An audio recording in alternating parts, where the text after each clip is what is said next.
Welcome to వేదిక TV. Latest AI sensation Ghibli art ప్రతి ఒక్కరూ తమ వ్యక్తిగత ఫ్యామిలీ చిత్రాలను అప్లోడ్ చేసి ఏఐ అందించే యానిమే చిత్రాలను తమ సోషల్ మీడియా ప్లాట్ఫామ్లో షేర్ చేసుకుంటున్నారు. అవి చూడడానికి ఎంతో ఆహ్లాదాన్ని పంచే విధంగా ఉంటున్నాయి.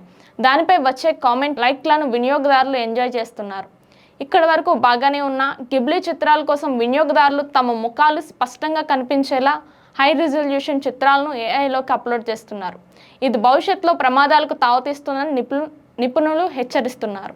ముఖ్యంగా ఫేస్ రికగ్నిషన్ ద్వారా లావాదేవీలు, స్మార్ట్ ఫోన్లు, లాక్లు వినియోగించే వారికి ప్రమాదం పొంచి ఉంటుందని చెబుతున్నారు. టెక్నాలజీ రోజు రోజుకి ఏదో ఒక కొత్త అప్డేట్ రావడం, అది ట్రెండింగ్లోకి వచ్చేయడం మనం రోజు చూస్తూనే ఉంటున్నాం.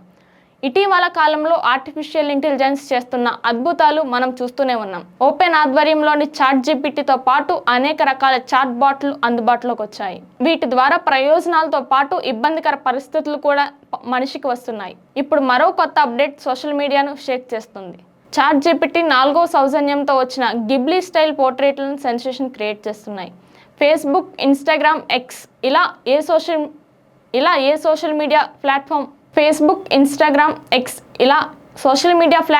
ఏది చూసినా ఈ గిబ్లీ స్టైల్ పోర్ట్రేట్లే దర్శనమిస్తున్నాయి.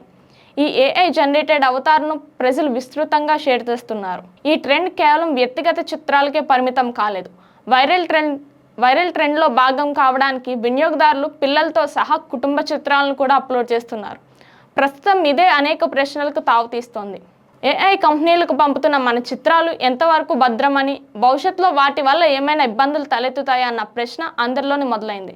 ఈ నేపథ్యంలో గిబ్లీ గురించిన పూర్తి వివరాలు ఇప్పుడు చూద్దాం. ఏఐ జనరేట్ చేస్తున్న గిబ్లీ చిత్రాలు వినోదాత్మకంగా ఉంటున్నాయి. వాటిని చూస్తున్న వినియోగదారులు ఎంతో ఉత్సాహంగా సోషల్ మీడియా ప్లాట్ఫామ్లో షేర్ చేస్తున్నారు. కుటుంబ సభ్యులందరూ ఉన్న చిత్రాలను సైతం ఏఐకు అందించి గిబ్లీ స్టైల్ చిత్రాలను తీసుకుంటున్నారు. ప్రతిరోజు లక్షలాది మంది తమ ముఖ డేటాను ఏఐ కంపెనీలకు ఇష్టపూర్వకంగా సమర్పిస్తున్నారు. దాంతోపాటు ఆ ఏఐ టూల్ ఉండే యాప్లకు కెమెరా అనుమతులు, గ్యాలరీ అనుమతులు వినియోగదారులు ఇవ్వాల్సి వస్తుంది. సరిగ్గా ఇక్కడే సెక్యూరిటీ ప్రశ్నార్థకం అవుతోంది. వాస్తవానికి మనం గమనించాల్సిన అంశం ఏమిటంటే, ఏఐ సంస్థలు ఈ చిత్రాలను ప్రాసెస్ చేయవు.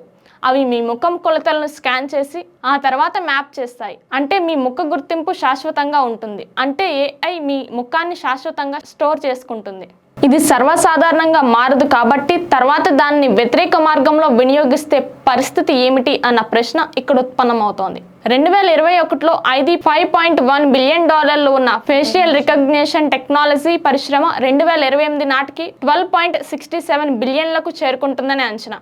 మెట్టా, గూగుల్ వంటి ప్రధాన టెక్ దిగ్గజాలు తమ ఏఐ మోడల్ను శిక్షణ ఇవ్వడానికి యూజర్ ఇమేజ్లను ఉపయోగిస్తున్నాయని చాలా కాలంగా ఆరోపణలు ఎదుర్కొంటున్నాయి. అయినప్పటికీ ఈ దోపిడీ ఎంత లోతుగా సాగుతుందో వారు నోరు విప్పడం లేదు. మరి ఇలాంటి సమయంలో మన ఫేస్ను భద్రంగా ఉంచుకోవాలంటే ఏం చేయాలి? గిబ్లీ స్టైల్ ఇమేజ్ను చేసుకోవడం మంచిదేనా? ఏఐ ఆధారిత ప్లాట్ఫామ్లలో అధిక రిజల్యూషన్ ఫోటోలను అప్లోడ్ చేయడాన్ని నివారించండి. ఫేస్ అన్లాక్ ఫ్యూచర్కు బదులుగా పిన్లు లేదా పాస్వర్డ్లను ఉపయోగించండి. యాప్ల నుంచి అనవసరమైన కెమెరా అనుమతులను రద్దు చేయండి.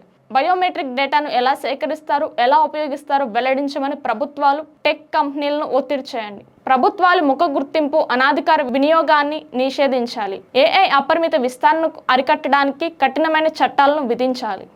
ఈ గిబ్లీ ఆర్ట్ని వాడే ముందు ఒకసారి ఆలోచించి చేయండి. ఇలాంటి మరిన్ని లేటెస్ట్ అప్డేట్స్ కోసం మన వేదిక టీవీని సబ్స్క్రైబ్ చేసుకోండి. Signing off, Roslin.